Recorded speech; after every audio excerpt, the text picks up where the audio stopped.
Bonjour à tous, bienvenue sur cette vidéo d'algorithmie. On va voir ensemble une méthode de tri, non pas qu'elle soit très efficace si vous l'utilisez par la suite, mais elle va servir en tout cas à titre informatif pour vous voyez un petit peu comment ça fonctionne, parce que le système, l'algorithme qui va être employé est assez simple, et relativement simple, et ça va vous permettre comme ça d'aborder par la suite en revanche d'autres algorithmes de tri qui eux seront beaucoup plus efficaces et dont certains sont même implémentés déjà dans les langages que vous pouvez utiliser en programmation. Ce qu'on va voir ici est un tri qui va fonctionner par comparaison consécutive de valeurs. On va avoir une collection, donc je rappelle une liste, un tableau, peu importe, une collection de valeurs, et ces valeurs vont être non triées, et le but, bien sûr, c'est de les trier. Donc ici, on va faire par exemple par ordre croissant, et on va vouloir procéder par comparaison. Voilà comment que ça va se passer principalement. Le tri va s'effectuer donc avec un ensemble de boucles où on va comparer finalement toutes les valeurs, c'est-à-dire qu'on va avoir déjà un parcours qui va être fait sur la totalité de la collection, et ensuite on fera la totalité de la collection moins le dernier élément, et ainsi de suite. Donc au départ, on va comparer, on va faire en tout cas un parcours là-dessus, ensuite on va avoir un parcours sur cette partie, et ainsi de suite, jusqu'à bien sûr avoir terminé, sauf si bien sûr on avait fini de trier avant. Pourquoi cela? Tout simplement parce que la comparaison successive va être faite ainsi. On va par exemple partir du début et de la fin et on va comparer en fait les valeurs. Donc on va se dire par exemple, est-ce que la valeur que nous avons est supérieure finalement à la valeur du voisin qui est juste après? Si c'est le cas, on va donc permuter les valeurs. Donc on va bien sûr inverser ces deux valeurs et on va faire ça à chaque fois. Ensuite on va se décaler, on va comparer cette valeur avec celle-ci et pareil si cette valeur est supérieure, et bien on va la déplacer. Donc si vous avez compris un petit peu le principe, vous pourrez, si vous voulez, vous faire même votre propre schéma de votre côté pour vous aider à comprendre. Vous avez bien compris que dès la première itération, finalement, eh bien la valeur donc dans l'ensemble qu'on avait qui est la plus grande va se retrouver à la fin. Donc logiquement, ce 23, à la fin, il va se retrouver ici. Comme il sera la valeur la plus grande de la collection, on n'aura donc plus besoin de s'occuper de cette partie. Donc dès la deuxième itération, comme je vous l'ai dit, on va parcourir cette sous-partie en fait de la collection, donc moins le dernier élément. Et ainsi de suite. Ensuite, on va placer bien sûr, on va faire les permutations nécessaires jusqu'à retrouver l'élément le plus supérieur de cet ensemble-là à la fin, donc il se retrouvera ici. Donc on aura à nouveau plus besoin de s'occuper de cette partie. Et on va faire comme ça successivement jusqu'à avoir bien sûr l'ensemble de la collection qui est triée. Donc c'est pour ça que vous avez compris que en termes de performance, c'est pas ce qu'on aura de mieux. On va avoir une complexité en O n au carré, donc où n va être la taille ici, donc le nombre d'éléments qu'on a dans notre collection. Donc évidemment, on va devoir tout parcourir. On verra bien sûr une version un peu optimisée qui permet par exemple lorsqu'on a fait une itération sans faire de permutation, et ben on peut déjà considérer que la collection est triée, donc on arrête l'algorithme. Ça évite en fait de faire d'autres itérations qui seraient totalement inutiles. Parce que si la collection est déjà triée, inutile de continuer à chercher à la trier. Vous avez bien compris le principe.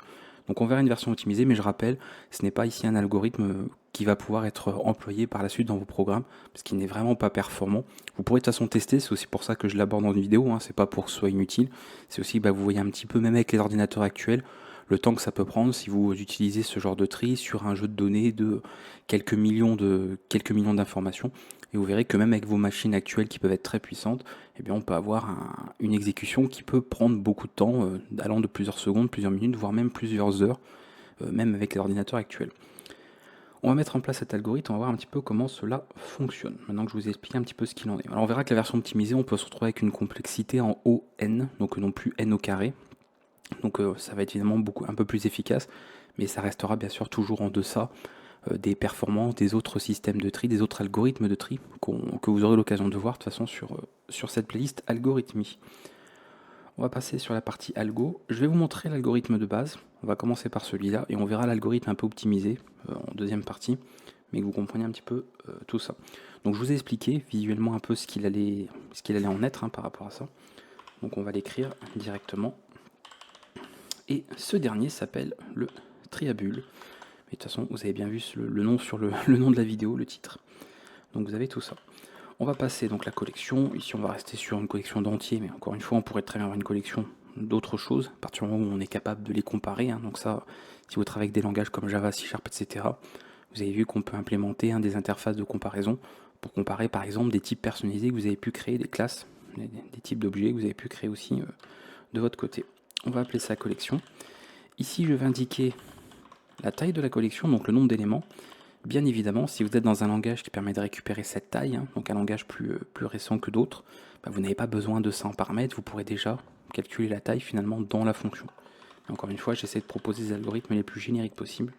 Donc c'est toujours bien sûr à adapter au langage où vous êtes pour utiliser au maximum les fonctionnalités du dit langage. On n'a rien qui est renvoyé, donc c'est une procédure en réalité. Et on va avoir nos deux boucles. Donc la première qui va être i allant de taille moins 1. On peut le mettre entre parenthèses si vous préférez que ce soit plus lisible pour vous. Pour dire que ça va de ça à 0.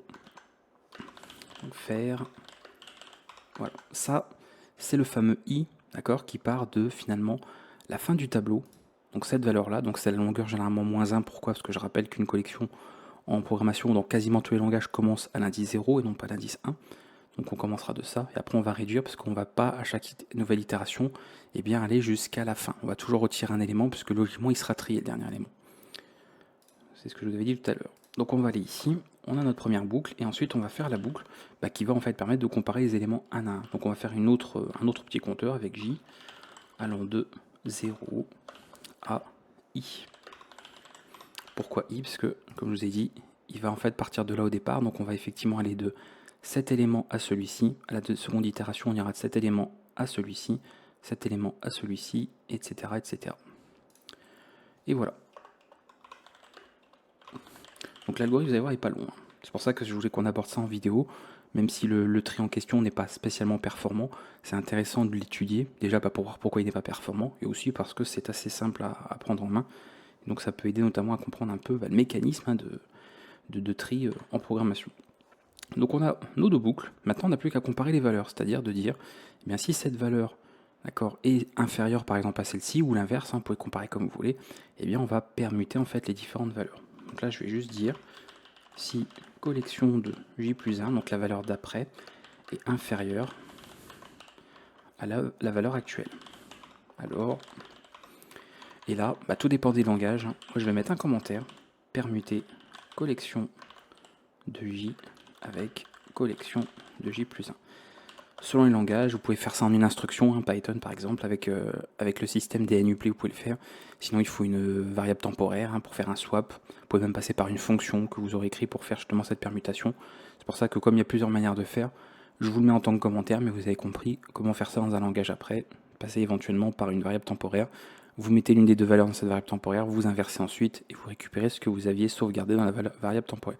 C'est de la base, ça c'est vraiment, on est vraiment dans des bases de chez base en programmation, donc logiquement vous êtes censé savoir faire ça, savoir permuter deux valeurs, ça ne doit pas vous poser de problème.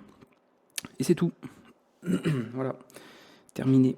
On a fait le tour un petit peu de cet algorithme de base en tout cas, pour voir un petit peu ce que ça peut donner. Donc encore une fois, si vous êtes dans un langage comme Python, Java, etc., où on peut avoir généralement la taille de la collection, vous auriez donc tout simplement ça. Voilà, et puis ici, en fait, vous calculez la fameuse taille. Donc ce serait par exemple entier taille. Et puis vous aurez peut-être une fonction, une méthode de la collection. D'accord, quelque chose comme ça, ou juste taille, j'en sais rien. Len, length ou une propriété. Mais voilà, ce serait récupéré tel quel. Donc toujours pareil, adapté bien sûr au langage que vous utilisez pour que ce soit le plus efficace possible. Ça c'était l'algorithme, on va le dire l'algorithme de base, l'algorithme historique même, du tri à bulles. Donc pourquoi tri à bulles d'ailleurs? Parce que ça peut être intéressant comme à expliquer. Parce que vous avez vu qu'à chaque fois, chaque itération, on fait en sorte de ramener la valeur la plus grande, si on fait un tri croissant, toujours, vous voyez, à la fin de la collection. Donc c'est un petit peu, en fait, comme si des bulles remontaient à la surface de l'eau. Donc c'est pour ça que cet algorithme s'appelle comme ça, le bubble sort, tout simplement pour indiquer des bulles qui remonteraient à la surface. Donc c'est ce qu'on fait en fait, on ramène la valeur supérieure comme si on la ramenait à la surface, parce que c'est la valeur la plus grande, donc c'est celle qui est du coup la plus haute. Et ensuite on fait ça continuellement jusqu'à avoir trié l'ensemble de la collection. Ok, on a cette partie. Maintenant, l'algorithme optimisé. Donc c'est pas grand chose. L'algorithme optimisé, c'est juste de nous dire si à un moment donné on a fait tout un parcours, donc une itération, sans avoir fait aucune permutation, eh bien c'est que la collection est triée, forcément. Donc on s'arrête. On arrête simplement la fonction, on quitte la fonction, et on va pas continuer de nouvelles itérations, parce que si on continue une nouvelle itération, on aura en fait à chaque fois aucune permutation, puisque c'est déjà trié, donc ça mènerait absolument à rien. Donc voilà la petite optimisation qu'on peut faire ici. Et là, on va avoir quelques petits changements bien sûr pour le reste. Je vais passer ça. Je vais y arriver. Fin de fonction. On va laisser cette partie ici. Et on va pouvoir utiliser un simple booléen. C'est-à-dire qu'un booléen qui va indiquer, au départ en tout cas, si la collection est triée. Je vais le mettre à vrai. Voilà, donc je vous rappelle, je vous avais montré dans le memento, vous avez possibilité d'écrire ça comme ça, ou d'écrire soit directement avec une seule lettre pour un booléen. Comme ça reste simple au niveau du pseudocode et on ne se pose pas trop de questions.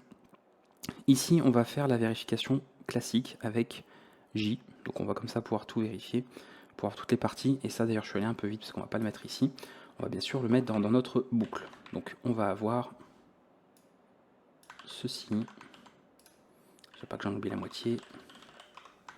Donc la boucle principale, vous voyez qu'on reprend exactement le même principe ici. D'accord. Ensuite, on a la valeur qui est triée.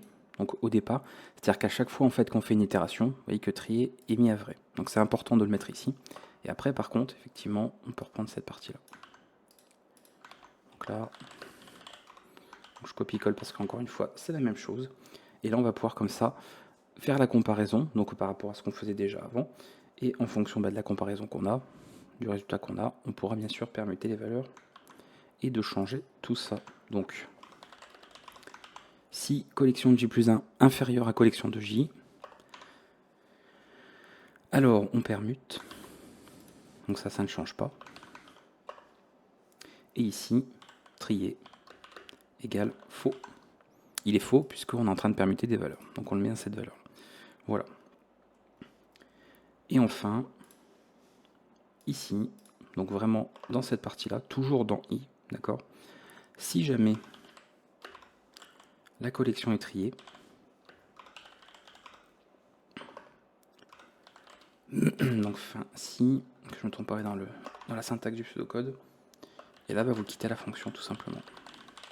Donc pareil avec les outils que vous avez, soit retourner mais retourner rien si c'est possible, si le langage dans lequel vous adaptez ça le permet, sinon vous quittez simplement, vous faites en sorte voilà, de sortir de la fonction, donc d'arrêter cet algorithme. Et voilà, comme ça vous avez la version optimisée, que vous voyez qui n'est pas spécialement, c'est pas plus compliqué, hein, d'accord. Donc encore une fois, on reprend toujours cette partie-là pour faire en fait l'itération de l'ensemble des valeurs, ensuite à chaque fois avec une valeur en moins. La petite différence ici, c'est qu'on utilise un booléen qui est initialisé à vrai, donc à chaque nouvelle itération, on le réinitialise à vrai. Ensuite, on fait le parcours classique pour comparer nos deux valeurs une à une consécutives, et en fonction de ça, bien sûr, si les valeurs ne sont pas dans l'ordre, on les permute et à ce moment-là, on passe le booléen faux, très important. Et sinon, dans le cas où effectivement c'est déjà trié, c'est-à-dire que ça n'a pas changé, et bien si on n'a jamais passé en fait ça à faux, c'est déjà terminé. Donc ça veut dire qu'on n'a effectué aucune permutation durant cette itération, et dans ce cas-là, aucune raison de continuer la boucle, on quitte la fonction. On pourrait d'ailleurs faire un break sur les langages, voilà, encore une fois, il y a plein de possibilités, parce que si on fait un break, ça va quitter la fonction par la suite. Mais encore une fois, ça s'adapte, c'est pour ça que je mets ça en commentaire, parce qu'il y a plein de manières différentes de le faire selon le langage, pour que ce soit plus ou moins optimal, on va dire, là où vous adaptez ça. Voilà, j'ai fait le tour de ce petit tri à bulles, donc qui était un des algorithmes de tri qu'on a abordé sur la chaîne. Encore une fois, je vous le dis, ne vous amusez pas à utiliser ce tri, on va dire, sur des vrais projets, d'accord. Ce n'est absolument pas performant. De toute façon, pour beaucoup de langages de programmation, vous avez déjà des algorithmes de tri qui sont implémentés, qui sont disponibles nativement. Donc le tri rapide notamment, qu'on a l'occasion de voir sur la chaîne et qui est repris très souvent dans les langages de programmation. Là, c'est vraiment à titre pédagogique, c'est que vous voyez un petit peu comment ça fonctionne pour implémenter cet algorithme qui est suffisamment simple, qui est très court aussi à écrire.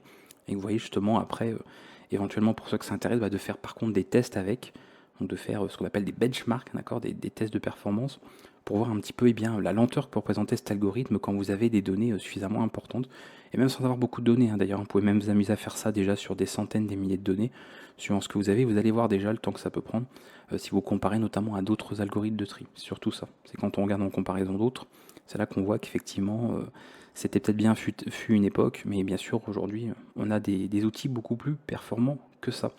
Je vous dis à bientôt pour une nouvelle vidéo en algorithmie ou sur la chaîne, prenez soin de vous, et s'il y a des questions, n'hésitez pas à les poser en commentaire. A bientôt.